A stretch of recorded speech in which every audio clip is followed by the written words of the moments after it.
Hello, this is Dr. Karen Wilson Starks. I'm the president and CEO of Transleadership Incorporated. What we're all about is actually energizing effective leaders for dramatic organizational results. We work in all three sectors: government, military, corporate, and also nonprofit.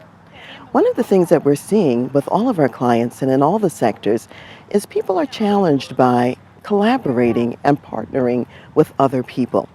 Probably my simplest definition of collaboration is working with others to co-create results. And what we're finding is that people are finding this challenging and they're finding it difficult to do. And a lot of times the reason is because some of the collaborators and partners that we want to work with have very different ideas from our own ideas. They may have different priorities, they have competing demands. We're not always coming from the same point of view. That can be both a blessing and also sometimes a difficulty. One of the things I remember from many, many years ago when I used to be active duty in the Army as an officer and as a psychologist, a lot of times it was a lot of healthy and fun banter between all of the different services. For example, Army, Air Force, Navy, and the Marines. And we would always be talking about who's better and who's better at doing this, that, or the other. And back in those days, we could afford to actually work a little bit more in silos because each of the military services had their own resources and really could do a lot of things without having to partner, even though, of course, we did partner as well. If we look at today's environment, however, we find that with all of the conflict around the globe and the many different battlefield scenarios, the military services really do have to work collaboratively together. So, for example, nowadays you have the Army and the Air Force often embedded in the same situations, working side by side in order to complete the mission.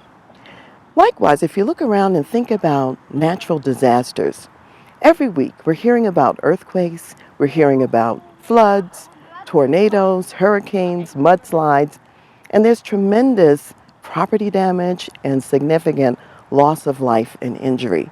So many of the helping organizations and relief organizations in the past, although they could afford to work a little bit more independently, are finding that they really have to work together with other partners in the field in order to meet all of the need that's necessary. We're also seeing the same thing with our corporate clients, that being able to collaborate with others and to partner with others is essential for success in today's work environment. If we think about today's work environment, it's fast-paced, there's a lot of change, and people are operating with less resources than they really want to have. So we really have to help our clients to learn new skills in order to achieve what's necessary. But first, what's standing in the way? If you've read my article on collaboration, then you already know about the three murderous mindsets that I mentioned. If you haven't read that article, please do ask for it and we will send it to you. But I'll review that quickly. The three murderous mindsets actually are advocacy, me and mine, and assumptions. So when we think about advocacy, this is when a leader actually is wanting to advance a particular idea or particular point of view, and what that leader does is tries to convince other people to do it the way that he or she is thinking about it. When we talk about me and mine, this is when a leader is looking over at another person's backyard, if we will, and seeing some resources that they think they need. Maybe there's some people over there, there's technology over there, or there's information.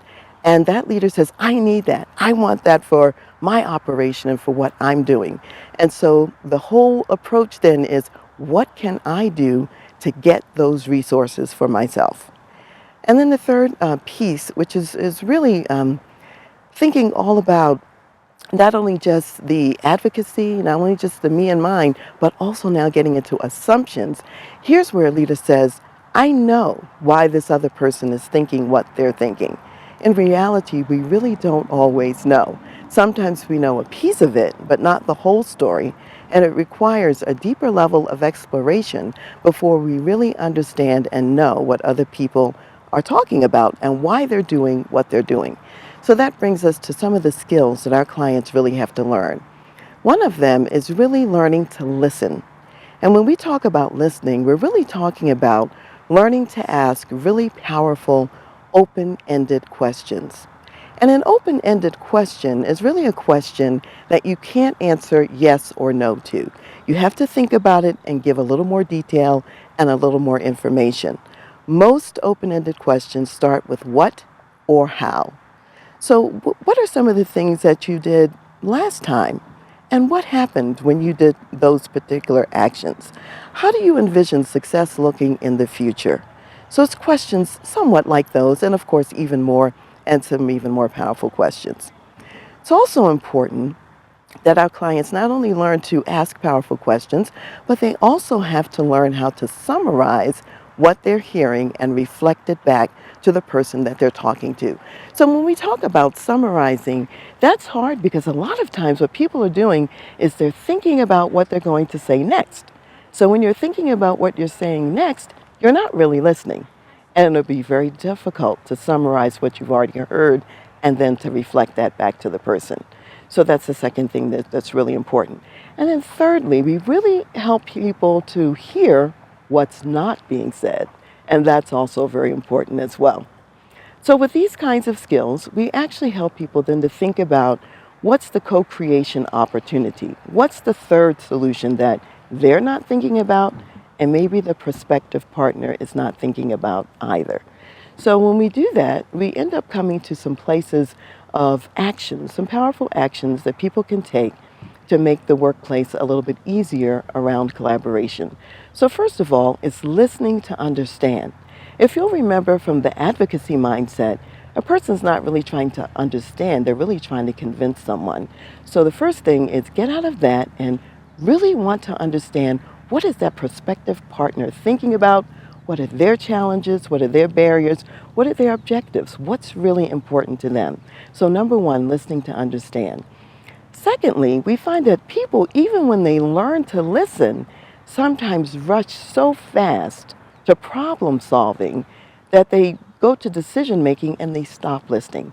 So secondly, we'd say separate your listening time from your decision making time.